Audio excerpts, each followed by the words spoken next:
बिस्मिल्लाहिर्रहमानिर्रहीम। नाज़रीन अस्सलाम वालेकुम। मैं हूं इलियास मुग़ल और आप देख रहे हैं SM TV। मैं इस वक्त मौजूद हूं कराची में और आज मेरे सामने एक ऐसी खूबसूरत शख्सियत मौजूद हैं जो किसी तारफ़ के मोहताज नहीं। आपका नाम आपकी पहचान है।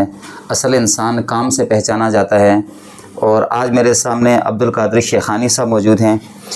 नामवर समाजी शख्सियत हैं और इंसानियत के मैं इनको मसीहा करार दूँगा, क्योंकि मैंने अभी काफ़ी देर इनसे मुलाकात की और बहुत सारी चीज़ें जो हैं मुझे इनके बारे में मालूम हुआ। मारूफ बिज़नेसमैन हैं और कराची की बहुत सारी जो बिज़नेस कम्युनिटी है उनकी बहुत सारी कमेटियों के हेड भी हैं। कई जगह पर जनरल सेक्रेटरी हैं, कई जगह पर सदर हैं। और ये वो लोग हैं जिनकी वजह से मुआशरा जो है वो कायम है। और अल्लाह ताला ने पैसा हर इंसान को दिया है, मगर वो पैसा कहाँ पर लगना है ये सबसे बड़ी इंसानियत है। और इंसानियत की खिदमत ही अजीम इबादत है। सदाए मिलत की हमेशा कोशिश रही है कि ऐसे लोगों को सामने लाया जाए जो इंसानियत की खिदमत करें, दीगर लोगों के लिए वो एक मोटिवेशन का बायस बनते हैं। हमारी खुश नसीबी है कि आज अब्दुल कादिर शेखानी साहब ने हमारे लिए टाइम निकाला और ये वो लोग हैं जो माशरे के लिए एक मशअल राह हैं। हम उनके शुक्रगुज़ार भी हैं और उनसे आज बहुत सारी बातें करेंगे। बिज़नेस कम्युनिटी के हवाले से बात करेंगे, शहर कराची के मसाइल के हवाले से बात करेंगे। शहर कराची एक मिनी पाकिस्तान है और पूरे पाकिस्तान को टैक्स देता है, मगर ख़ुद कराची लावारिस है। इस हवाले से बात करेंगे। मगर मैं यहाँ पर एक बात ज़रूर करता चलूँ कि जब मैं इस ऑफ़िस में एंटर हुआ तो माशाल्लाह जब मैंने ऑफ़िस को देखा, मैं इसलिए बात नहीं कर रहा, आप मेरे बेशुमार इंटरव्यूज़ देखेंगे, मैं कभी किसी इंसान की मुंह पर बैठ से तारीफ़ नहीं करता। एक तो इनकी शख्सियत माशाल्लाह मुझे बहुत ज़्यादा इम्प्रेस किया उन्होंने, मगर इनका ऑफ़िस ने मुझे बहुत ज़्यादा इम्प्रेस किया। मैं कराची के बेशुमार लोगों के ऑफिस में जाता हूँ। असल चीज़ ये नहीं है कि इस ऑफ़िस में लगा हुआ क्या है, असल चीज़ ये है कि वो सलीके से लगा हुआ है। तो माशाल्लाह जिस माशरे के मर्द, ये काम ज़्यादा ख़वातीन को होता है सलीके से चीज़ों को लगाना, मगर मैं बहुत ज़्यादा इम्प्रेस हुआ। मैं आखिर में इंशाल्लाह मैं आपको फ़ोटेज वगैरह दिखाऊंगा, इसकी वीडियो भी बना के दिखाऊंगा आपको कि बहुत सलीके का जो ऑफ़िस है यहाँ पर मौजूद है। ऐसा ऑफ़िस मैंने आज तक कराची में किसी का इतना इम्प्रेसिव जो ऑफ़िस है वो नहीं देखा। तो हम शुक्रगुज़ार हैं अब्दुल कादिर शेखानी साहब से। सबसे पहले तो सर अस्सलाम वालेकुम। आप जी वालेकुम सलाम इलियास भाई, आपका भी बहुत बहुत शुक्रिया and your kind arrival, really it's a great honour and pleasure for me. और मैं ना सिर्फ आपका शुक्रिया अदा करता हूँ बल्कि आपके चैनल का, SM TV का, सदाए मिलत ट्रस्ट का आपका, और इसके अलावा हमारे मोहतरम दोस्त इरशाद भाई का बहुत शुक्रिया अदा करता हूँ जिन्होंने मुझे इतनी नफीस शख्सियत से इन्हें आपसे इंट्रोड्यूस कराया। और मुझे भी जानकर बहुत खुशी हुई कि जिस तरीके से आप और आपका अदारा इंसानियत की खिदमत कर रहा है और लोगों को जो है वो गम बांट रहा है, लोगों की दुख और तकलीफ़ को कम करने के लिए अपना रोल प्ले कर रहा है, जो कि हाईली अप्रिशिएटेड है। और मैं ख़ुद भी अल्हम्दुलिल्लाह, हम और आप चूँकि एक ही मकसद से माशरे में अपना रोल प्ले कर रहे हैं अल्हम्दुलिल्लाह, तो मुझे बड़ी खुशी हुई आपसे मिलकर। मैं आपकी आमद का बहुत शुक्रगुजार हूँ। बहुत शुक्रिया। सबसे पहले मैं चाहूँगा थोड़ा सा आप अपने बारे में जो है वो हमारे नाजरीन को जो है वो बता दें कि कराची में अल्हम्दुलिल्लाह आपका तो नाम तो बड़ा है, ताकि हमारे जो नए लिसनर हैं वो आपके बारे में जान सकें।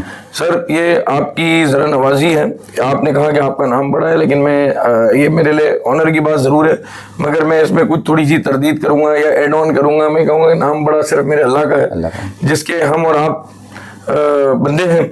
बाकी ये अल्लाह की करम नवाजी ज़रूर है कि अल्लाह ताला ने आपके भाई को बड़ी इज्जत से नवाजा और बड़े अच्छे कामों के अंदर उसके लिए चुना है। तो मैं उसका कुछ आपको तारुफ इस तरह करा देता हूँ आपको और आपके तवज्जो से आपके नाजरीन को कि मेरा पूरा नाम अब्दुल कादिर शेखानी है। मैं जो जिन फोरम्स में काम कर रहा हूँ इस वक्त, वो अल्हम्दुलिल्लाह सबसे पहले मैं तारुफ कराऊंगा कि I am senior vice president of Orangi trader association and proudly I am share with you all the short introduction of my Orangi Trader Association.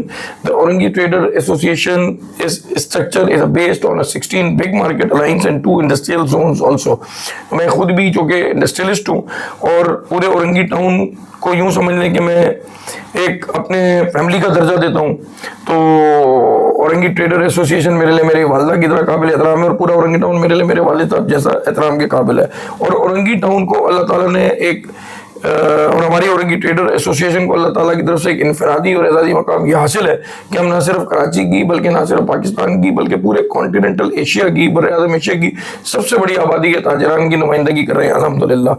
और इसके अलावा जो बिजनेस कम्युनिटी की का मैं चूंकि रिप्रेजेंटेटिव हूँ और उसी हवाले से मैं बहुत से सोशल फोरम से कनेक्टेड हूँ, तो उसका भी आपको अभी तारुफ देता हूँ। लेकिन बिजनेस कम्युनिटी की जो सबसे बड़ी हेड बॉडी है या मेन बॉडी है वो है FPCCI, federation of Pakistan chamber of commerce and industry. तो मैं उसकी भी लॉ एंड ऑर्डर कमेटी का पार्ट हूँ, तो अल्हम्दुलिल्लाह मेरे लिए काबिल इज्जत एजाज की बात है।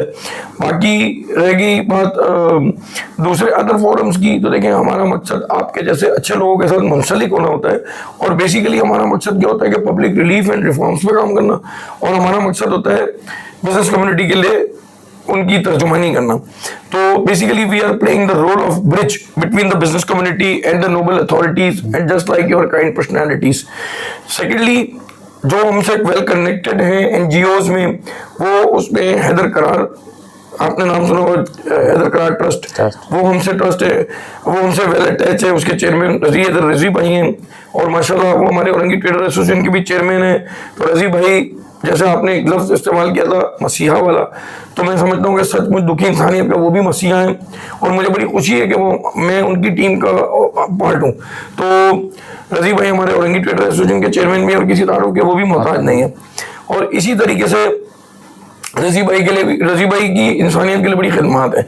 मैं बड़े प्यार से उनको हमेशा कहता हूँ कि आप समझ लें कि जूनियर अब्दुल सत्तार ईदी है। तो माशाल्लाह उनके पास मैंने हमेशा गरीबों की तकलीफें कम होते देखा, लोगों के मसले हल होते देखा, और वो पूरी हमारी टीम का एक खासा है अल्हम्दुलिल्लाह कि हम, और आपको पता है औरंगी टाउन के अंदर स्पेशली इशूज और चैलेंजेस बहुत ज़्यादा हैं, रिसोर्सेज बहुत कम है। फिर बाज़ दफ़ा ऑनेस्टली स्पीकिंग मैं कंप्लेन तो नहीं कर रहा, लेकिन मैं मतलब कदर अफसोस की निगाह से कहता हूँ कि गवर्नमेंट की तवज्जो भी उस एरिया में थोड़ी कम है।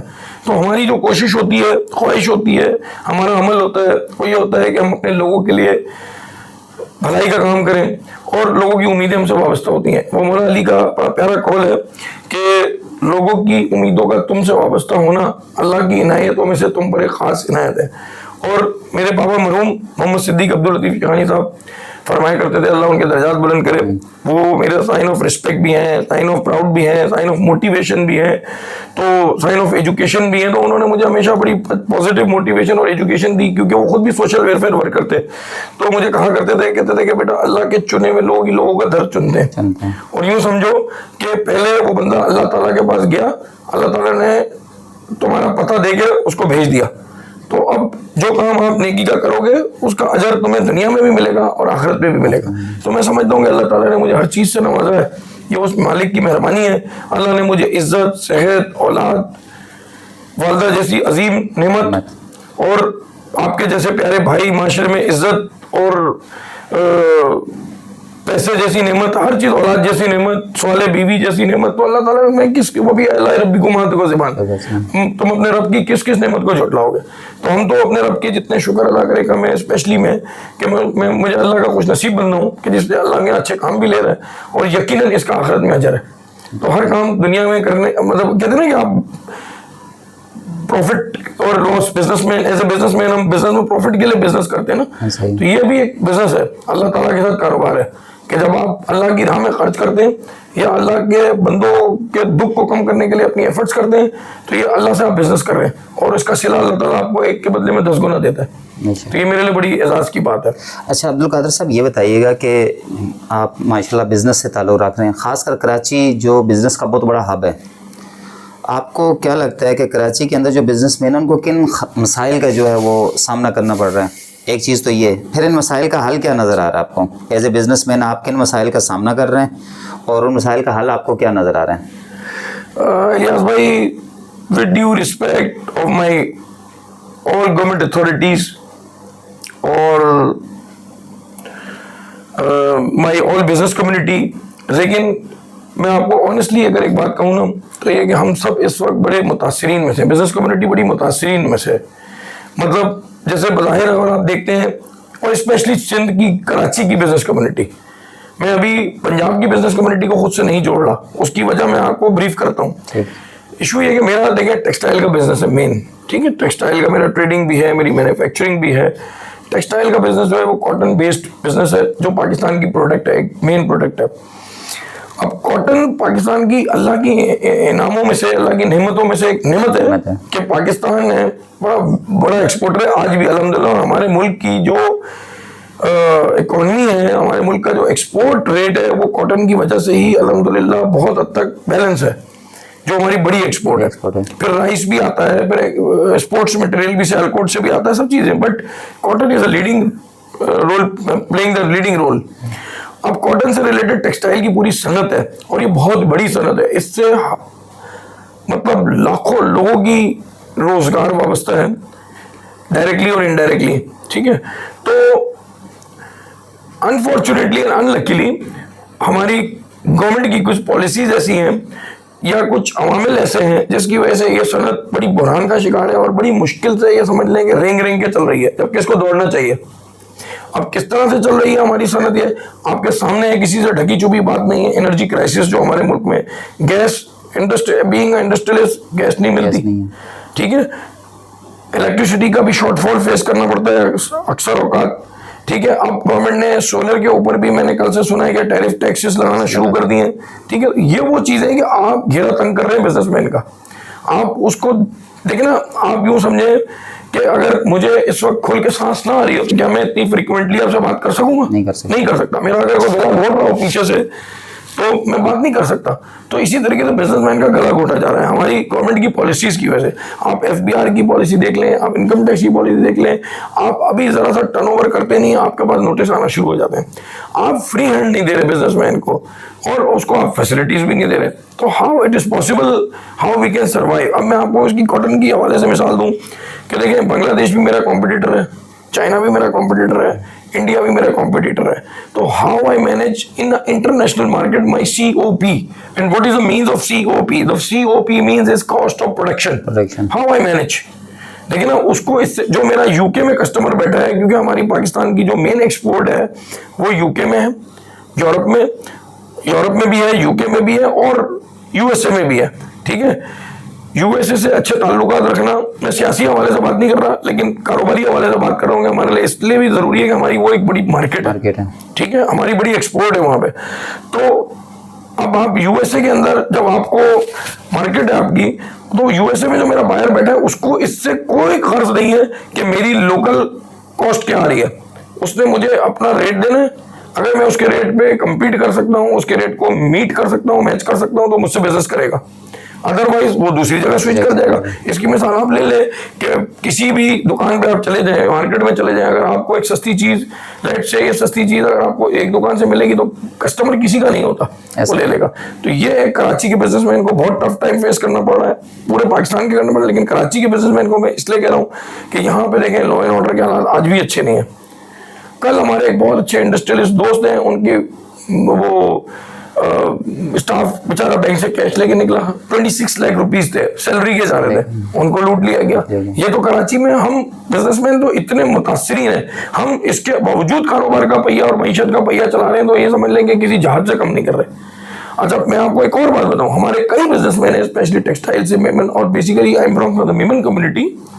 तो हमारी मेमन कम्युनिटी के कई लोग इस वक्त लाहौर मूव कर गए और वो वहाँ खुश है, और वो हमें भी मशवरा देते हैं कि आप भी लाहौर आ जाए। अब आप लेकिन हम अपने मुल्क में विक्टिमाइज हैं और अपने मुल्क में हिजरत कर रहे हैं, माइग्रेट करने की बात करते हैं। तो ये कराची का बिजनेसमैन बहुत टफ टाइम फेस कर रहा है। इंटरनेशनली भी वो अपने यानी इश्यूज और चैलेंजेस और उसको देख रहा है और डोमेस्टिकली भी देख रहा है। तो ये बड़ा एक मुश्किल काम है एनर्जी क्राइसिस के अंदर। तो अब बहरहाल हमारी कोशिशें जारी हैं और हम अपना काम करें। मैं गवर्नमेंट से आपके तवज्जो से मैं रिक्वेस्ट करूंगा, मुतालबा करूंगा कि ऐसी फ्रेंडली पॉलिसीज बनाई जाए जो हम गाहे बगाहे अपने वॉइस प्रोड्यूस करते रहते हैं मुख्तलिफ इदारों में। मेरी अभी FBR में मीटिंग हुई, मेरी जहाँ पे भी FPCCI में हमारी ट्रेड बॉडीज की मीटिंग होती रहती हैं, तो हम अपनी वॉइस प्रोड्यूस करते हैं। हम उनको यही मैसेज देते हैं गवर्नमेंट अथॉरिटीज़ को कि आप प्लीज़ हम बिजनेसमैन का जो है वो रिलीफ दें। और आप देखें ना, दुबई में क्या है, कहाँ से पैसे लाए, कहाँ से पैसे नहीं लाए, वो कहते हैं आपको कितनी चीज़ों में ड्यूटी फ्री रखा हुआ है। जब भी तो उनकी आवाम या उनका बिजनेसमैन खुश है और पूरी दुनिया की इन्वेस्टमेंट वहाँ आ रही है। हमारे यहाँ पहले दूसरे जोग्राफियाई मामला अलग हैं और बिजनेसमैन का घेरा और तंग किया जाता है। तो मैं समझता हूँ कि गवर्नमेंट को इस पर नजरसारी करनी चाहिए। अच्छा, इसमें एक बात तो आपने ये की कि लॉ एंड ऑर्डर का जो बड़ा मसला है, मैं अगर अभी आपके ऑफिस में निगाह दौड़ा रहा था तो माशाल्लाह मैंने देखा कि हर तरफ जो है वो आपके जितने भी DIG साहब हैं, IG साहब हैं, जितने भी SSP हैं या DSP, बड़ी तस्वीरें लगी हुई हैं।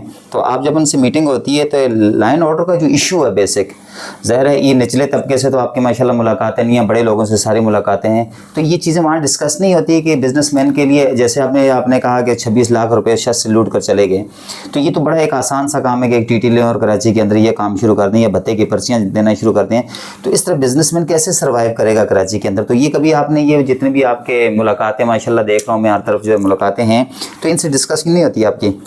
देखिए इलियास भाई, हमें आपका सवाल बहुत अच्छा है और बड़ा वैल्यूएबल भी है, लेकिन हमें हर पहलू को देखना होगा। ये बड़ा आपने अच्छा सवाल किया है और मुझे I am very kind of you कि आपने मुझे मौका दिया कि मैं इस टॉपिक पे बात करूं, क्योंकि मेरा वास्ता और वाबस्तगी लॉ एंड ऑर्डर के साथ पिछले 8 सालों से, मैं कराची चैम्बर ऑफ कॉमर्स की लॉ एंड ऑर्डर कमेटी का पार्ट भी रहा, मैं FPCCI की लॉ एंड ऑर्डर कमेटी का पार्ट हूँ, और मैं औरंगी ट्रेड एसोसिएशन के प्लेटफॉर्म से लॉ एंड ऑर्डर कमेटी का भी इस वक्त चीफ हूँ।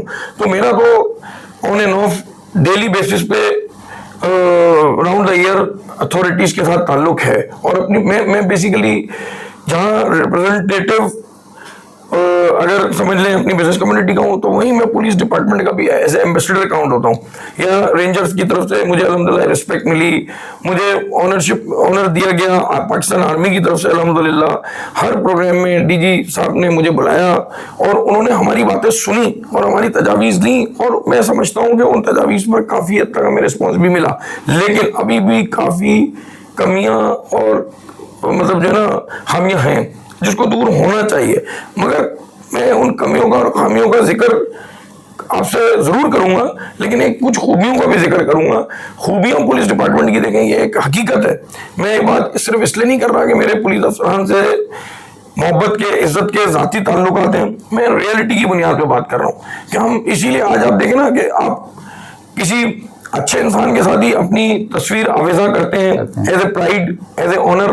तो ये मैं इनको अच्छा समझता हूँ जब भी मैंने इनके साथ अपनी as my great honour, as my pride, मैंने ये तस्वीरें अपने ऑफिस का part of the good memories जो है मेरी, वो मैंने लगाई हैं। तो उसकी वजह पता है क्या है? बात यही आ जाती है कि ये लोग हमारे लिए, पुलिस है ना हमारी, अल्लाह के बाद इस वक्त मुहाफिज है। इस हकीकत को हमें मानना भी पड़ेगा।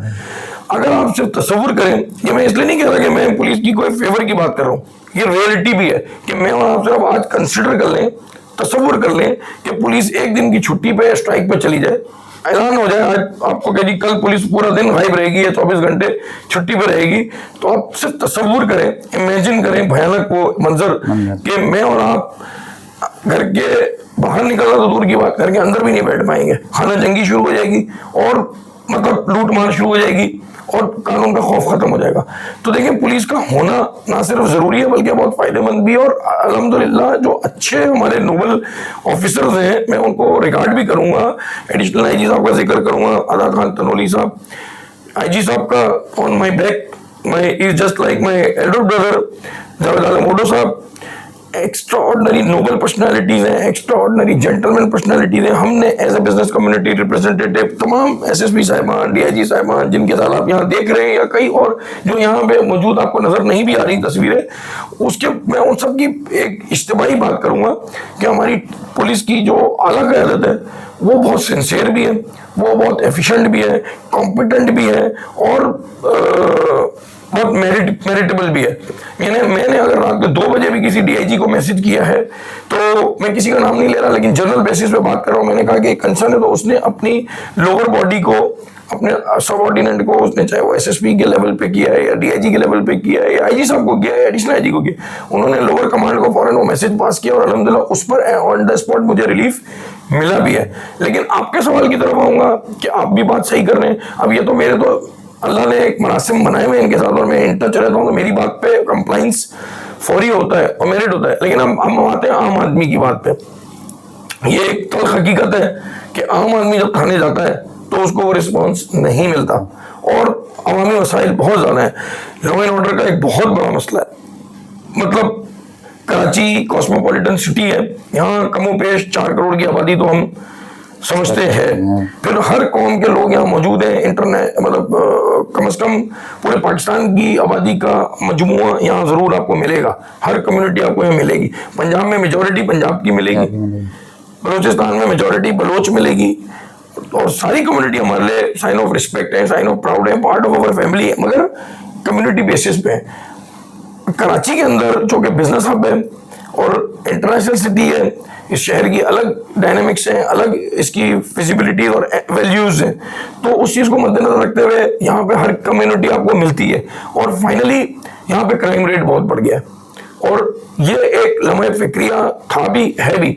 आप इस चीज़ में अल्लाह का शुक्र अदा करते हैं, और अल्लाह के शुक्र के बाद हम अपनी पाक आर्मी को ट्रिब्यूट देते हैं, अपनी पुलिस को ट्रिब्यूट देते हैं, जो वो सिस्टम खत्म हुआ, तंजीमी सिस्टम यहाँ से। चाहे वो किसी ने अमन कमेटी बनाई थी, मैं किसी के खिलाफ भी नहीं हूँ, किसी के फेवर में भी नहीं हूँ, मैं जनरल बात कर रहा हूँ, मैं बिजनेसमैन हूँ, मैं तो न्यूट्रल बॉडी हूँ और रिस्पेक्टेड बॉडी हूँ। तो चाहे किसी ने जंगल कमेटी बनाई थी, किसी ने अमन कमेटी बनाई थी, किसी ने यूनिट खोले थे, किसी सेक्टर खोले, सब खत्म हो गया। ये अल्लाह का शुक्र है कि अब आती है लोग, लॉ एंड ऑर्डर की बात होती है तो लॉ एंड ऑर्डर के ऊपर मेरिट है। और देखें कानून है, अगर कानून ना होता तो आज आप रोडों पर लाशें पड़ी होती। सही। तो रेट तो है कानून की, हाँ खामियां जरूर है, मैं आपकी बात से इत्तेफाक करूंगा कि जो परफेक्शन होनी चाहिए या जो 100% मेरिट होनी चाहिए वो नहीं है। अब होता यह है कि निचले लेवल पे, मैं तो ग्राउंड्स पे हर चीज़ पे वर्क कर रहा हूँ, तो मैं आपको वो फैक्ट्स भी बताऊंगा जो ग्राउंड फैक्ट्स हैं। हमारी सिंध पुलिस की तनख्वाहें भी कम है, उनको मराहत भी कम दी गई है, काम भी उनसे ज़्यादा हम ले रहे हैं। तो ये भी एक वजह है कि क्राइम उस तरीके से कंट्रोल नहीं हो रहा। फिर यहाँ इन्फ्लुएंशियल सिस्टम बहुत ज़्यादा है, कराची में भी है और इंटीरियर में तो बहुत ज़्यादा है। आप समझ लेना कि जिससे बस वो इंटीरियर में तो मैं समझता हूँ प्रॉपरली वो माइट इज राइट है, ठीक है ना। तो फिर आगे बात यह है कि पुलिस वाहिद इदारा है जो मैं समझता हूँ जो 24/7 बगैर छुट्टी के, बगैर स्ट्राइक के, पब्लिकली ऑन ग्राउंड रहते हुए हर किस्म के हालात में बेचारे अपनी जानों पे हथेली पर रखकर ये हमारे अफसरान जवान खिदमत कर रहे हैं। खामियां जहाँ नजर आती हैं रेक्टिफाई हम भी करते हैं, अफसरान भी करते हैं, लेकिन फिर भी बहुत सी खामियां अभी भी ढकी हुई, छुपी हुई, अंडर द टेबल चीजें चल रही हैं, और उसको दूर करने की जरूरत है। उसके लिए अल्हम्दुलिल्लाह हम अपना रोल प्ले कर रहे हैं और करते रहेंगे। SHO लेवल पे बहुत अभी खामियां हैं, लेकिन मैं सारे SHO को भी बुरा नहीं कहूँगा।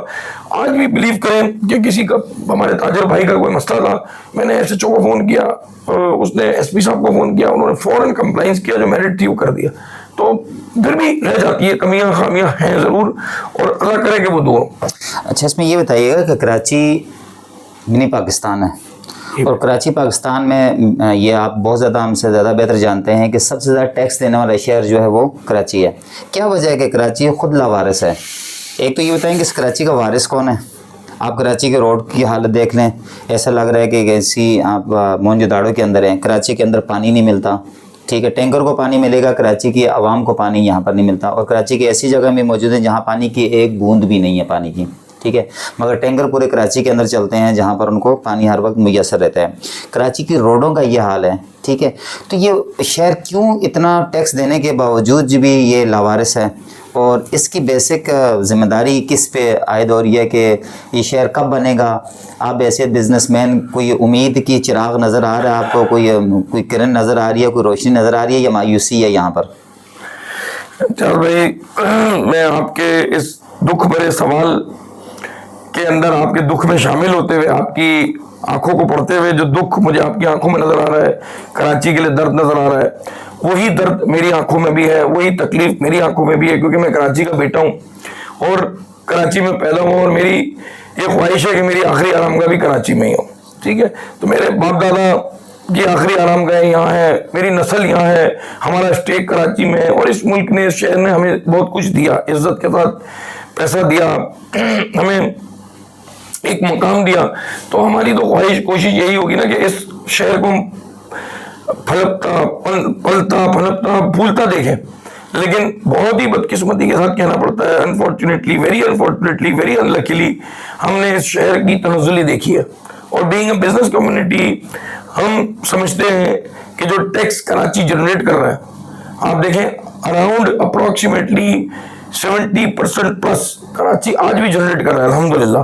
और मैं और आप टैक्स दे रहे हैं, लेकिन वो टैक्स कराची पे नहीं लग रहा। ये हमेशा से हमारा क्लेम, हमारी कंप्लेन, हमारा प्रोटेस्ट रहा है गवर्नमेंट अथॉरिटीज से, चाहे वो फेडरल गवर्नमेंट से हो, चाहे वो प्रोविजनल गवर्नमेंट से हो, या वो लोकल गवर्नमेंट से हो। हमारी ऑन एंड ऑफ इस चीज़ पर उनसे मीटिंग्स भी होती हैं और हम उनको एक कहते हैं कि सर कराची तो सबका है मगर कराची का कोई नहीं है। कराची वो लावारिस बच्चा है जिसके सर पे कोई शफकत का हाथ नहीं रख रहा। कराची वो भैंस है जिसका दूध तो सब निकाल रहे हैं लेकिन उसको चारा कोई नहीं डाल रहा। तो जिस मुल्क से आप टैक्स ले रहे हैं, जिस शहर से आप टैक्स ले रहे हैं, उसी शहर के साथ ये ज्यादती। तो आपकी तकलीफ को मैं समझते हुए उसमें अपनी फीलिंग्स ऐड कर रहा हूं कि देखें आज हम लाहौर से ही कंपेयर करते हैं, हम दुबई से कंपेयर नहीं करते, हम यूरोप से कंपेयर नहीं करते, हम सिंगापुर से कंपेयर नहीं करते, जबकि मेरी तो इंटरनेशनल ट्रैवलिंग बहुत ज़्यादा है। तो मैंने दुनिया के कई मुल्कों में मैंने जाके मैंने डबल फिगर्स में दुनिया की कंट्रीज में मेरा विजिट हुआ है, इंक्लूडिंग यूरोप, यूएसए, सब जगह मैंने देखा। और मुझे बहुत अफसोस होता है कि हमारा मुल्क वैसे मतलब आप समझ लें कि जनरली हमारा मुल्क पूरा जो है वो पूरी दुनिया से कम 50 साल पीछे चल रहा है, और स्पेशली कराची की बात करें तो 150 साल पीछे चल रहा है। तो ये जो जुल्म है वो कराची के साथ बहुत ज्यादा हो रहा है। 1960s में और 70s तक जो फॉरेनर थे, जो टूरिस्ट थे, वो कराची आते थे और कराची को रश की निगाह से देखते थे। और ये जो आज गल्फ के ममालिक हैं जो आज लीड कर रहे हैं टूरिज्म में, या अपनी जो उनकी आज की मॉडिफिकेशंस में वो एडवांस जो उन्होंने कंस्ट्रक्शन की, किसी ने क्या की, मैंने इतने मुल्कों में गया हूं मैं, लेकिन मुझे अफसोस होता है कि वो लोग पहले रेगिस्तान थे, आज वो गुलिस्तान है, और हम गुलिस्तान थे और हम रेगिस्तान बने। अभी मैं लाहौर गया था बिजनेस की, को मेरी मीटिंग थी लास्ट 10 days बिफोर। मुझे इतनी एम्बेरसमेंट हो रही थी कि मुझे ऐसा लग रहा था कि ये मैं किसी खुशी भी हो रही थी और एम्बेरसमेंट भी हो रही थी। खुशी इस जाविये से कि लाहौर भी मेरा मुल्क है, मेरा शहर है, वो भी मेरा बाजू है, लेकिन मुझे अफसोस ये कि मेरा दायां बाजू कराची वो मफलूज है और मेरा बायां बाजू जो है वो एक्टिव है। तो मुझे खुशी और फख्र तो इस बाजू पे भी है, लेकिन अफसोस इस बाजू का भी है कि जो सीधा बाजू है, कराची जो बड़ा भाई है और कराची जो कमाऊ पूत है, उसके साथ इतना इनफरादी सलूक है। आप कभी कैमराज लगे थे, हमारी डीआईजी पीर मोहम्मद शाह साहब से भी मीटिंग्स हुई थी, फेडरेशन हाउस में सब कुछ हुआ, हमने अपने पॉइंट हाईलाइट किया, एड्रेस किया, उन्होंने हमें मुतमईन किया। लेकिन अब मैं फिर देख रहा हूँ कि सिर्फ चालान तो आ जाता है, लेकिन जो वो है अपनी वायलेशंस हैं वो आज भी चल रही हैं। तो कहने का मकसद ये है कि उसके लिए कोई इंफ्रास्ट्रक्चर होना चाहिए। आप लॉ एप्लीकेबल करें, टैक्सेस एप्लीकेबल करें, लेकिन उसके अगेंस्ट रिलीफ दें, उसके अगेंस्ट फैसिलिटीज दें, और उस फैसिलिटीज के बाद जो है ना वो आप उस रिलीफ देने के बाद, फैसिलिटीज देने के बाद आप तवक्को करें पब्लिक से भी। तो मैं समझता हूँ कि फिर हक अदा हो जाता है उस चीज का कि हाँ भाई, मतलब गवर्नमेंट ने फैसिलिटी, जैसे ही दुनिया के दूसरे मुल्कों में टैक्सेस हैं, लोग हैंड टू माउथ भी रहते हैं लेकिन खुश रहते हैं, क्योंकि उनके अगेंस्ट उनको जो उनका टैक्सेस की सूरत में रेवेन्यू जनरेट होता है वो लगता भी है उन पे, चाहे वो मेडिकल के कंसर्न पे हो, चाहे एजुकेशन के कंसर्न पे हो। अब आप देखें, पहले कराची के लिए कहा जाता था कि जी कराची में रोडों पे खड्डे हैं, अब क्या कहा जाता है, खड्डों में रोड है, ठीक है। तो ये ऐसे बड़ा अफसोस होता है। अभी मैंने लाहौर में, जैसे आपको कहा कि 10 दिन पहले मैं लाहौर में था, मैंने देखा वहां पे ज़ेब्रा क्रॉसिंग का भी ख्याल हो रहा है, वहां पे सिग्नल्स के ऊपर पेडिटेरियंस के लिए भी एसओपीज बनी हुई है और जो व्हीकल्स हैं उनके लिए भी बनी हुई है। एक फोकस कैमरा जो कि प्रोजेक्टर है वो राउंड कर रहा होता है जब आपकी गाड़ी का स्टॉप का टाइम आएगा, और वही राउंड करेगा जब आपका पेडिटेरियन के लिए वो वॉक-इन का टाइम आएगा। तो मेरा कहने का मकसद ये है कि वो अवामिल हैं कि जो कराची में नहीं है अनफॉर्चुनेटली। आप सिर्फ यूनिवर्सिटी रोड के ही हाल देख लें तो वो किसी ने मज़ाहिया एक पोस्ट शेयर की थी जो मेरी नज़र से गुजरी, तो मुझे भी, मैं अपनी हंसी पे कंट्रोल नहीं कर सका कि उस पर किसी ने एड ऑन किया था। मैं पॉलिटिकल आदमी हूं, मैं पॉलिटिकल कोई डिस्कशन कर रहा हूँ, बट जस्ट फॉर जोकिंग एक बात कर रहा हूँ कि ट्रम्प साहब की एक तस्वीर लगाई थी और उन्होंने कहा कि ट्रम्प साहब ने ईरान के ऊपर बमबारी करने का जो दावा किया है वो एक्चुअल में तस्वीर यूनिवर्सिटी रोड की दिखाई है कि मैंने यहाँ पे बम गिराए और ये ईरान है। तो अल्लाह माफ करे, हमारा ये इमेज है और हमारी ये पूरी कंडीशन है भी कि हमारा एक मोटरसाइकिल सवार, आप बात करें लाखों की तादाद में कराची में मोटरसाइकिलें हैं, बेचारों के कमर के मोहरे हिल जाते हैं, किसी की बीवी बच्चे जो हैं वो डिसबैलेंस होकर गिर जाते हैं।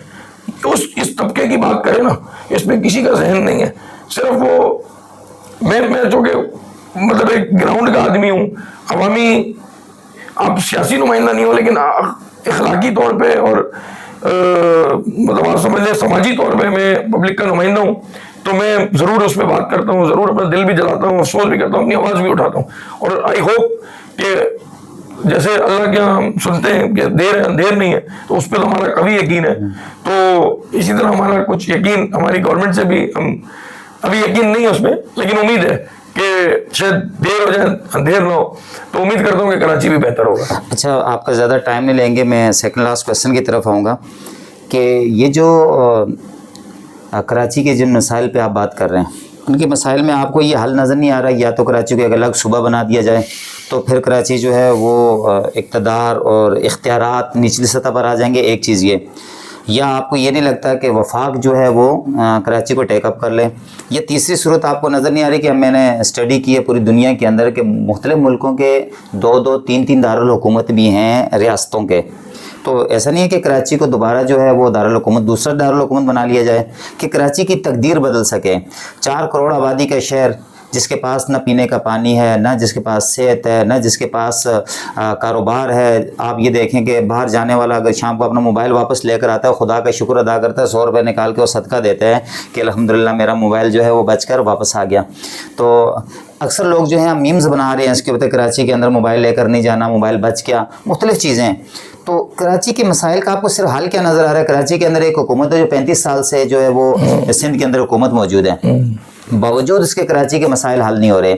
अब मेयर कराची जो हैं या बहुत सारे लोग जो कराची को कोई पेरिस करार दे रहा है, कोई कराची को पता नहीं क्या क्या करार दे रहा है, और हमें तो यहाँ मौजूदाड़ों की सूरत हाल नज़र नहीं आ रही। आज से 50 साल या बहुत सदियों पहले बनने वाला मौजूदाड़ों के नीचे देखें कि कैसे पानी की लाइनें उस ज़माने में थी, या वहाँ पर एक पक्का शहर होने का एक सबूत था उस ज़माने के अंदर, मगर कराची तो मौजूदाड़ों से गया हुआ खंडर बन चुका है। तो आपको इसका हाल क्या नज़र है? कोई सूबा बनना चाहिए इसका, इसको वफाक टेकअप कर ले, या इसको दूसरा दारुल हुकूमत बना लिया जाए, क्या किया जाए? इम्तियाज़ भाई, आपकी बात बहुत अच्छी मुझे लगी, और मैंने जैसे आपको कहा कि मैं कराची का बेटा हूँ और कराची मेरा शहर है, आपका भी है, हम सब का है, लेकिन हम तो इसको प्यार भी करते हैं और इसको ओन भी करते हैं। लेकिन बड़ी बदकिस्मती की बात है कि हम कराची को आज तक किसी ने प्रॉपर ओन ही नहीं किया। जो हमारी लीडरशिप है, या हमारी पॉलिटिकल लीडरशिप हो, जो हमारी एस्टेब्लिशमेंट हो, सब ने कराची से उम्मीदें वाबस्ता की या मफादात वाबस्ता किए, लेकिन कराची के मफाद के ऊपर किसी ने भी कोई ओनरशिप नहीं ली है। मैं समझता हूँ कि आपका जो सवाल है उसके तवज्जुह से मैं अपनी नाकिस राय ये देता हूँ कि फेडरल गवर्नमेंट को चाहिए कि इसको ओन करें, और ये मेरी राय है। फेडरल गवर्नमेंट की अंडर सुपरविजन आएगा तो फेडरल गवर्नमेंट को भी अपनी रिस्पॉन्सिबिलिटीज का एहसास भी होगा और अपनी इमेज का भी एहसास होगा, ठीक है। बाकी पूरा सिंध बेशक सिंध गवर्नमेंट चलाए, अच्छी बात है चलाए, लेकिन कम से कम वफाक को अपना इंटरेस्ट, अपनी ओनरशिप, अपनी इन्वॉल्वमेंट, अपनी शफकत दस्तरस देनी होगी। मैं समझता हूँ उससे सिंध गवर्नमेंट को भी सपोर्ट मिल जाएगी। सिंध गवर्नमेंट जो है वो इश्यूज हाईलाइट करे, वफाक उस पर सपोर्ट करे, तब जाके कराची के ऊपर टैक्सेस भी, जो मुल्क का ओवरऑल जनरल जो टैक्स रेवेन्यू कलेक्शन है वो ज़्यादा से ज़्यादा खर्च होगा और कराची के अंदर बेहतरी नज़र आएगी, कराची को ओनरशिप मिलेगी। जैसे आपने अभी कहा कि पानी नलों में नहीं आ रहा और टैंकरों में आ रहा है, तो मैं कल वो एक पॉलिटिकल लीडर है उनका इंटरव्यू देख रहा था, तो उन्होंने कहा आप पेट्रोल की प्राइस पे क्यों रो रहे हैं? पेट्रोल की प्राइस तो आप ये जो नेस्ले की बोतल है या किसी भी पानी की बोतल है उसको रोएं, जो आप ही का पानी चोरी करके आप ही को पिलाया जा रहा है गर्म करके या उसमें केमिकल शामिल करके। तो ये तो एक बिजनेस है। कराची के हक का जो पानी है वही चोरी करके कराची को ही डिलीवर किया जाता है पैसे की सूरत में। यानी कि इसकी मिसाल ये है कि मेरा ही मोबाइल आप मुझसे ले लें और मुझे वो मोबाइल वापस करें मुझसे पैसे लेने के बाद, या मेरी कोई भी प्रॉपर्टी आप ले लें और मेरी पर्सनल बिलोंगिंग ले लें और मुझे आप वापस करें मेरे ही पैसे देने के, मुझसे पैसे लेकर। तो ये तो ब्लैकमेलिंग है, ये ज्यादती है। इसके पीछे जो माफियाज हैं सबको तकरीबन पता है। मैं किसी का नाम लेके, मैंने जैसे आपको कहा, मैं कोई सियासी आदमी नहीं हूँ, मैं किसी पॉलिटिकल पार्टी का नाम नहीं लेता, ना उसकी किसी के खिलाफ बोलता हूँ, ना किसी के फेवर में ले रहा हूँ, बात करूंगा। इसी तरह मैं जो है ना, मैं एक अवामी समाजी नुमाइंदा हूँ।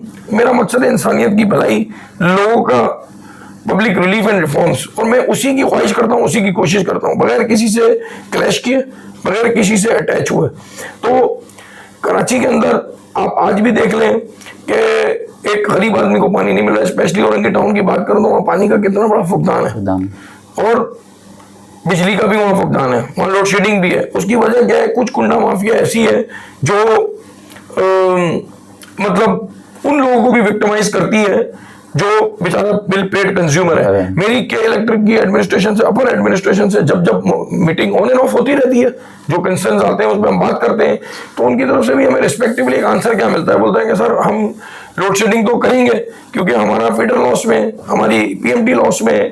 तो मैं उनको जब ये एक समझे काउंसलिंग करता हूँ या उनसे मैं डिस्कशन करता हूँ, डिबेट करता हूँ, मैं उनको कहता हूँ, मैं या मेरी टीम, रज़ी भाई और हम लोग सब, हमारे प्रेसिडेंट का मैं जिक्र कर दूँ, जी जमील जिया साहब हैं जो कि इस वक्त टाउन चेयरमैन भी हैं औरंगी टाउन के, हम सबकी एक टीम है। नोमी भाई हैं हमारे, जुबैर भाई हैं हमारे, शाहिद भाई हैं, पूरी हमारी एक काबीना है अल्हम्दुलिल्लाह। और उस जो जनरल बॉडी, फ़हीम भाई, जहांजेब भाई और हमारे शकील भाई। तो कहने का मकसद है कि हमारी पूरी काबीना एक जब प्रॉब्लम एड्रेस करती है, हाईलाइट करती है किसी अथॉरिटी के सामने, तो हमें रिप्लाई में क्या जवाब मिलता है? हमें रिप्लाई में जवाब ये मिलता है कि सर हमारे पास कोई ड्रोन सप्लाई पॉसिबिलिटी या फिजिबिलिटी नहीं है कि हम पेड कंज्यूमर को अलग दे दें, उसकी लाइट ऑफ ना करें, और अनपेड या जो करप्ट है उसकी लाइट ऑफ कर दे। तो हमें फिर सूखे के साथ गीले को भी जलाना पड़ता है। ये वो मामले हैं, चाहे वो छोटी से छोटी बात करो, ये बुनियादी बातें हैं। एक आदमी की बिजली एक तो महंगी है, फिर ऊपर तो उसको लोड शेडिंग मिल रही है, उसको पीने का साफ पानी नहीं मिल रहा, उसको एजुकेशन की सहूलत नहीं मिल रही है। तो ये कराची सिटीजन का जुल्म है ना। खेलने के लिए अच्छे पार्क नहीं है, ठीक है, तो पेट्रोल महंगा है। अब पानी की जहां तक बात है तो पानी नहीं मिले, लॉ एंड ऑर्डर का मसला बहुत है।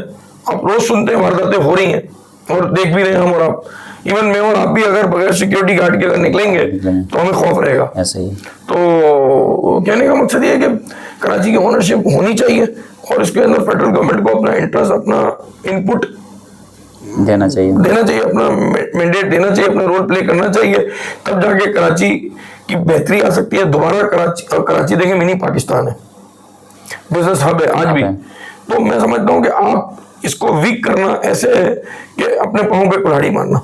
आप इसको इम्प्रूव करें, इसको बेहतर करें और ओनरशिप लें।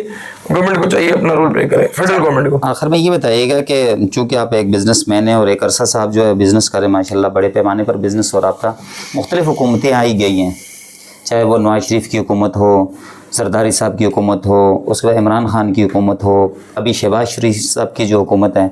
तो आपको क्या लगता है बिज़नेसमैन के लिए इनमें से किसी हुकूमत ने कोई हुकूमत बेहतर थी कि आपको लगता होगा कि ऐसे बिजनेसमैन, ये वाली हुकूमत ऐसी थी कि जिसने हमें कुछ रिलीफ दिया या उसने हमारी सुनी? या जैसे हम सुनते आ रहे हैं माशरे के अंदर कि इमरान खान के दौर के अंदर जो इंटरनेशनल जो हमारा एक्सपोर्ट था वो बहुत ज़्यादा था, तो क्या इसमें इतनी सदाकत है? तो आपको क्या लगता है कौन सी हुकूमत जो थी वो बिज़नेस दोस्त हुकूमत थी और बिजनेसमैन के लिए उसने बड़ी सहूलियात दी हों? ये सारे के सारे एक ही चटे बटे के थे, बात ही गोल करनी है, इधर क्यों तो लगानी है, उधर क्या, इसमें आपको क्या नज़र आ रहा है? देखिए, पाकिस्तान की ओवरऑल बिजनेस कम्युनिटी या स्पेशली जैसे मैंने कहा कराची की बिजनेस कम्युनिटी ने हमेशा टफ टाइम ही फेस किया है किसी भी गवर्नमेंट के दौर में, ठीक है ना। और मतलब हमारी जैसे टेक्सटाइल की बात करूं तो मैं चूँकि टेक्सटाइल से बिजनेस से रिलेटेड हूं तो मैं टेक्सटाइल की स्पेसिफिकली बात करता हूं, लेकिन जाहिर सी बात है मैं नुमाइंदा या प्रेजेंट रिप्रेजेंटेटिव पूरी बिजनेस कम्युनिटी का हूं, तो मैं हर बिजनेस को अपना बिजनेस समझते हुए उसके कंसर्न्स पे बात जरूर करूंगा कि यकीनन देखें पॉलिटिकल पार्टी कोई भी हो, मैं समझता हूँ चाहे चेहरा कोई भी हो, गेम होता है पॉलिसीज का। और पॉलिसी जो बनाते हैं वो हमारे थिंक टैंक्स बनाते हैं, उसमें यकीनन हमारे एस्टेब्लिशमेंट के लोग भी हैं, उसमें हमारे पॉलिटिकल लोग भी हैं। हाँ, ये ज़रूर हो सकता है कि किसी काबिल आदमी के आगे आने से पॉलिसीज अच्छी बन जाती हैं और जब अच्छी पॉलिसीज बनती हैं तो रिलीफ मिलता है। मैं आपको किसी पॉलिटिकल पार्टी का कंपैरिजन किए बगैर लोग कहते हैं, इंटरनेशनल वॉइस जो होती है वो कहती है जी आर्मी की गवर्नमेंट नहीं होनी चाहिए, उसके अंदर जी बिजनेस वीक हो जाता है और उसके अंदर मार्शल लॉ हो जाता है, उसके अंदर जो है ना वो समझ लें आप एक वन मैन शो हो जाता है। मैं तो परवेज मुशर्रफ साहब के दौर को सुहाना दौर कहूंगा, जब हमें बिजनेस बहुत फूल रहा था, फल रहा था और हमें बिजनेस ग्रोथ कर रहा था, हमने उस डॉलर काबू में था। ठीक है, आपको याद होगा परवेज मुशर्रफ साहब ने 60 रुपीज पर फ्रीज किया हुआ था डॉलर, वो 61 नहीं होता था। तो ये थी बिजनेस कम्युनिटी की कमाई का दौर, जहां से हम सब बने हैं और हमने अपनी अपनी जैसे कहते हैं ना कमर मजबूत की और अपने स्टेक को मजबूत किया। शायद वही स्टेक है जो आज तक हम किसी तरह सरवाइव कर रहे हैं। उसके बाद से कोई भी गवर्नमेंट ऐसी नहीं आई है, with due respect of all governments, मैं जैसे हमेशा कहता हूँ और बार बार दोहराता हूँ कि मैं कोई सी पॉलिटिकल पार्टी की फेवर में भी नहीं और किसी पॉलिटिकल पार्टी के खिलाफ नहीं। मैं जेन्युइन और ट्रांसपेरेंट पाकिस्तानी हूँ और मैं पाकिस्तान की बात करूंगा, बिजनेस की बात करूंगा, पब्लिक की बात करूंगा कि यार वो पॉलिसीज बनाई जाए। अभी अनफॉर्चुनेटली हम हर हुकूमत से हमारा गिला है। FBR जैसे मैंने आपको कहा इतनी सख्त पॉलिसीज हैं कि आप खुल के ट्रांजैक्शन नहीं कर सकते, फौरन आपको नोटिस आ जाएगा। ठीक है, हाँ मैं बोलता हूँ कि उन लोगों को जरूर नोटिस जाना चाहिए जो कोई दो नंबरी कर रहे हैं, चोर बाजारी कर रहे हैं, लेकिन जो टैक्स दे रहे हैं और टैक्स जनरेट कर रहे हैं, मईशत का पहिया चला रहे हैं, आप उनको अगर परेशान करेंगे, उनको हरासा करेंगे तो वो तो दिल बर्दाश्त होंगे ना। यानी यूं समझ लें कि रियासत जो होती है वो एक माँ होती है या बाप का दर्जा रखती है, और जो अच्छा बिजनेसमैन है वो एक काबिल और कमाऊपूत और ओबीडियंट बच्चा होती है। अगर माँ बाप अपने बच्चे को हर वक्त गैर जरूरी डांट डपट करेंगे तो बच्चे की सलाहियतों को तो जंग लगेगा ना। माँ बाप को चाहिए उसको शफकत का हाथ रखे, उसको नरमी दें, उसको सपोर्ट करें। तो रियासत से मैं ये उम्मीद करता हूँ कि भाई आप सपोर्ट करें। आप देखें कुछ काम होते हैं डोमेन से हटकर भी होते हैं। मैं इसमें हमारे रिस्पेक्टेड फील्ड मार्शल सैयद हाफिज आसिम मुनीर साहब को स्पेशल रिगार्ड, स्पेशल क्रेडिट दूंगा। क्यों दूंगा? मेरिट की बुनियाद पे, being a businessman, being a Karachi citizen, being a business community representative. कि आप देखें उनका डोमेन तो नहीं था ना कि उनका तो डोमेन है कि बॉर्डर पे अपनी जिम्मेदारियां संभालें उनको, लेकिन उन्होंने उससे हटकर गवर्नमेंट के साथ मिलकर अपना सिफारती रोल प्ले किया। ये जो जंग रुकवाने में एक कलीदी किरदार हुआ है और इस जंग के पाकिस्तानी अवाम पर और पाकिस्तान की बिजनेस कम्युनिटी पर भी बड़े पॉजिटिव असर आता है ना। आप देखें पेट्रोल रुक गया, आज पेट्रोल खुदा ना रहता मेरे मुंह में खाक, आज 1000 रुपए लीटर हो जाए, कहाँ आएगा गरीब आदमी। तो अगर ये जंग बढ़ जाती या खुदा ना रहता आगे बढ़ जाएगी तो उसके अंदर हमारा मुल्क भी तो इफेक्टिव है ना। ऐसा ही और जनरली तो उन्होंने तो इंसानियत की खिदमत कर दी। हाफिज आसिम मुनीर साहब ने, जनरल फील्ड मार्शल ने, हम उनकी जितनी रिस्पेक्ट करें कम है। पॉलिटिकल तो चले लोगों का काम है, वो तो एक सिफारती ताल्लुक है, लेकिन उन्होंने भी एक सिफारतकार का रोल प्ले किया। उन्होंने बीच में एक मसालती रोल प्ले किया और तो कुछ काम हटकर करने चाहिए, अपने डोमेन से भी हटकर पॉजिटिव काम लाइक दिस। कि मैं इसीलिए अभी जैसे अभी बात हुई पिछले आपका जो सवाल था उसमें कि कराची की ओनरशिप में मैं फील्ड मार्शल साहब को रिक्वेस्ट करूंगा कि वो कराची की बिजनेस कम्युनिटी की आवाज बने और उनको सपोर्ट करें। अभी आपने हमारे एक बिजनेस लेजेंड पर्सनैलिटी है, शायद उनका स्टेटमेंट आपकी नजर से गुजरा हो, अकील करीम रेड्डी साहब का। उन्होंने क्या कहा कि कराची मुझे दे दो, मैं सुधार देता हूँ, मैं इसका तमाम मुल्क का कर्जा भी उतार देता हूँ। तो देखें कराची की बिजनेस कम्युनिटी के अंदर बड़ा पोटेंशियल है, बस काम लेने की बात है। कि यूं समझ लें कि बासलाहियत लोग हैं, अल्लाह ताला ने इस मुल्क को हर नेमत से नवाजा है। अल्लाह ताला ने इसको ना सिर्फ 4 मौसम दिए, दरिया दिए, समंदर दिए, कुदरती मादनियात दी, कुदरती पहाड़ दिए, सब कुछ दिए, सिर्फ उसका इस्तेमाल करना है आपको। और इस्तेमाल इसी तरीके से होगा कि ओनरशिप लेनी होगी। तो अल्लाह ने चाहा तो हमारे मुल्क के अंदर बड़ा एक आज भी पोटेंशियल है। ये दरख्त जो है ना इसकी जड़ें बहुत मजबूत है और अल्लाह इसको मजबूत रखे। सिर्फ इसको पानी डालने की और खाद डालने की जरूरत है, और वो जब डलेगा तो इसमें दोबारा से भरपूर फल आएंगे, और जब फल आएंगे तो उस फल से हम और आप, कराची का या पाकिस्तान का हर शहरी, तो कहते हैं ना कराची चलता है तो पूरा मुल्क चलता है। चलता है। कराची अगले 2 टायर हैं ऐसा ही ये चलेंगे तो पिछले 2 टायरों का भी भला होगा। तो और मिलजुल कर हम एक फैमिली है, मिलजुल कर एक गाड़ी की, हमारा दुख और सुख साझा है। मगर कराची का दुख ये है कि कराची ने तो बेचारे ने अपने कंधों पे सबका वजन उठा लिया है, लेकिन कराची का वजन कोई नहीं उठा रहा। तो आज के इस आपके सेशन के तवज्जुह से मैं उम्मीद भी करता हूँ, दरखास्त करता हूँ अपनी गवर्नमेंट अथॉरिटीज से कि कराची के बारे में सोचें। कराची, अगर खुदा ना खास्ता कराची का बिजनेसमैन बिल्कुल ही डिसहार्टेड हो गया तो खुदा ना खास्ता बहुत भयानक वक्त होगा। बहुत शुक्रिया अब्दुल कादिर शेखानी साहब हमारे साथ मौजूद थे। आज हमने जो इनसे बात की बहैसियत बिजनेसमैन जो है वो कराची के मसाइल, जो बिज़नेस को जो मसाइल दरपेश हैं उस पर बात की। बहुत मज़ा आया आपके साथ बात करके, और इंशाल्लाह फिर आपकी जो समाजी खिदमात हैं और कराची के अंदर जो समाजी मसाइल हैं, लोगों के क्या मसाइल हैं, फिर इंशाल्लाह दोबारा आपसे एक ज़रूर सेशन करेंगे।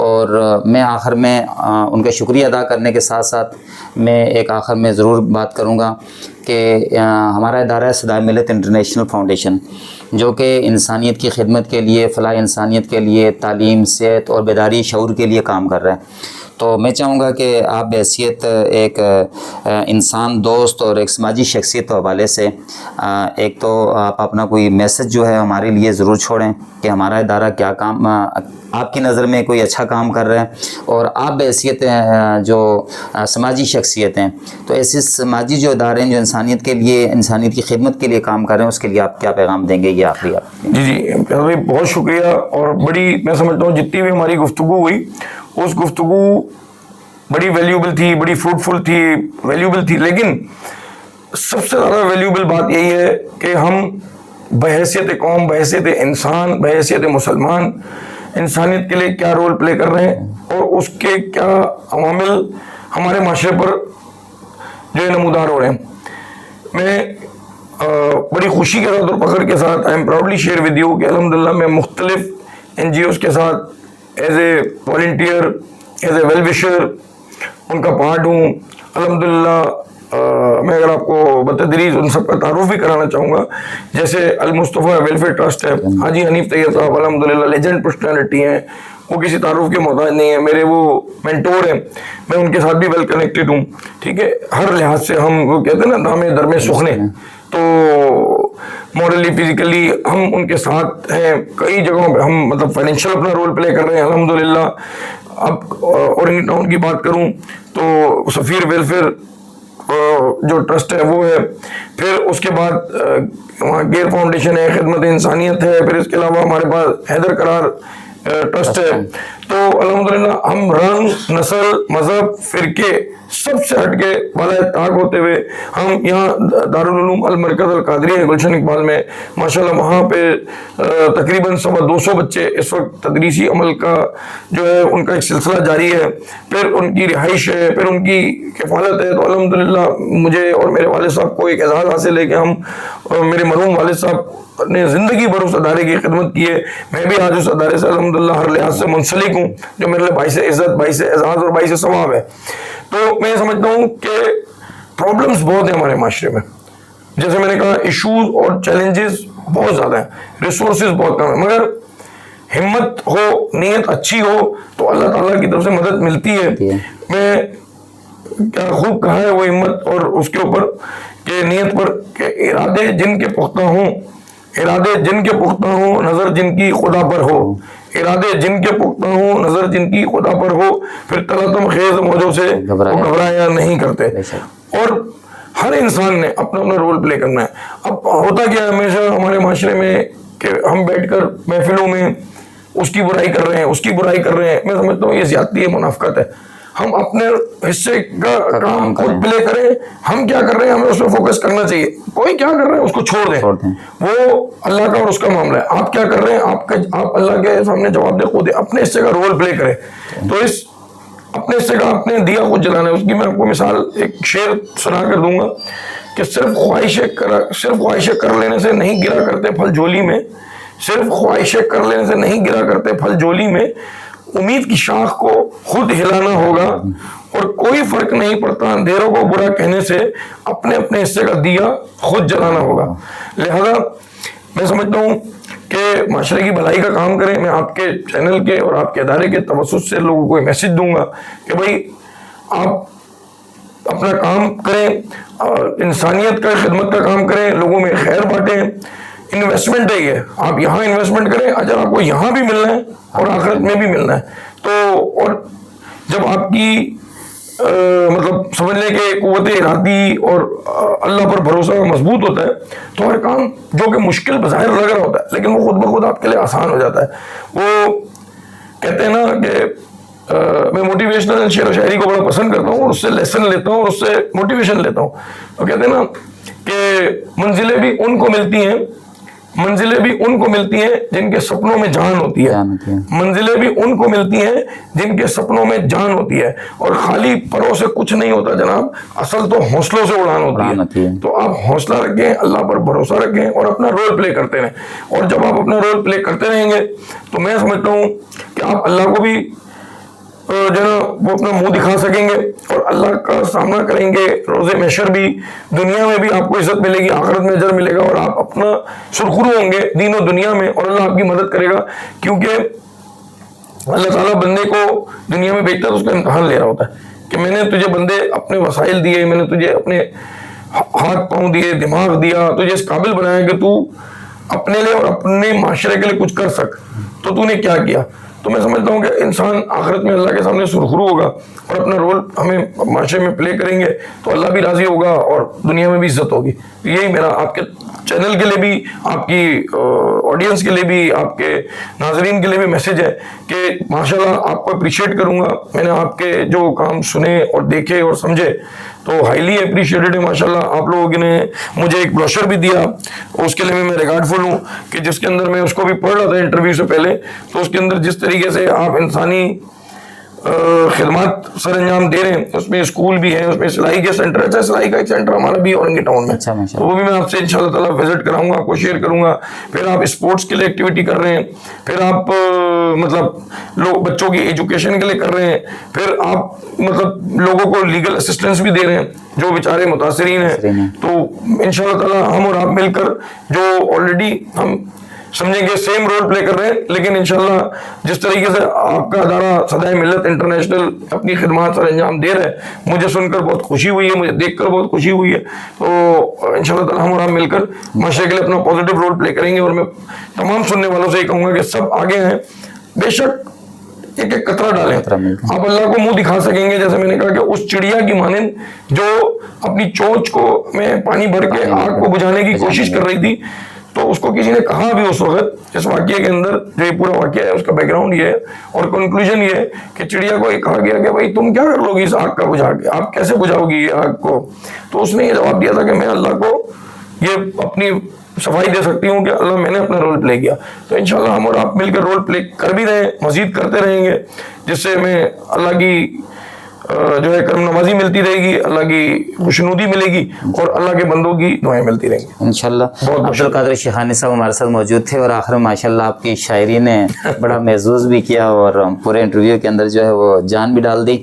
तो आप क्या उनसे सुनना चाहते हैं, क्या सवाल करना चाहते हैं, तो कमेंट्स में ज़रूर बताइएगा। इंशाल्लाह फिर उनसे दोबारा मुलाकात होगी। अपने मेज़बान इलियास मुग़ल को इजाज़त दीजिए। अल्लाह हाफिज़।